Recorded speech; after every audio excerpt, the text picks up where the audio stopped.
രണ്ടാം വിവാഹിതരാണെങ്കിലും ഒരു കുടുംബ ജീവിതം ഒന്നും സ്റ്റാർട്ട് ചെയ്തിട്ടില്ല. ഒരു മാസം പോലും തികച്ച് അവരൊരുമിച്ച് ജീവിച്ചിട്ടില്ല. ഒരുമിച്ച് ജീവിച്ചതെന്ന് വെച്ചാൽ ആ പെൺകുട്ടി ഞങ്ങളുടെ വീട്ടിലുണ്ടായിരുന്നില്ല. വിവാഹം കഴിഞ്ഞ് കുറച്ച് ദിവസങ്ങൾ കഴിഞ്ഞതും തിരിച്ച് പുറത്തായിരുന്നു, ആൾ വർക്ക് ചെയ്യുക, അബ്രോഡായിരുന്നു, തിരിച്ച് പോയി എന്നുള്ളതാണ്.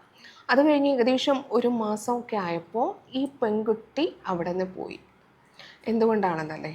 കാരണം മകൻ വിവാഹം കഴിച്ചു കൊണ്ടുവന്ന പെൺകുട്ടിക്ക് ഒരു അഫെയർ ഉണ്ടായിരുന്നു.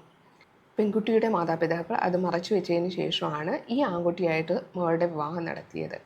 വിവാഹം കഴിഞ്ഞ് പെൺകുട്ടി ആ വീട്ടിലേക്ക് വന്ന ദിവസം മുതൽ ആ പെൺകുട്ടിയുടെ പെരുമാറ്റവും പ്രവൃത്തി, ഇപ്പോൾ ആൺകുട്ടീനെ സംബന്ധിച്ചിട്ട് വിവാഹം കഴിഞ്ഞ് വന്നതല്ലേ ഉള്ളൂ, ഓരോരുത്തർക്കും ഓരോ ഇഷ്ടങ്ങളല്ലേ, ആളിങ്ങനെ മാറി നിൽക്കുന്നത് ഒരു പക്ഷേ വീട്ടുകാരെ പിരിഞ്ഞ് വന്നത് കൊണ്ടായിരിക്കാം എന്നുള്ളതൊക്കെ. അതും കുറച്ച് ദിവസം കഴിഞ്ഞപ്പോൾ ആൺകുട്ടി തിരിച്ചു പോയത് കൊണ്ട് വേറെ പ്രത്യേകിച്ചൊന്നും ആണ് ചിന്തിച്ചില്ല. പക്ഷേ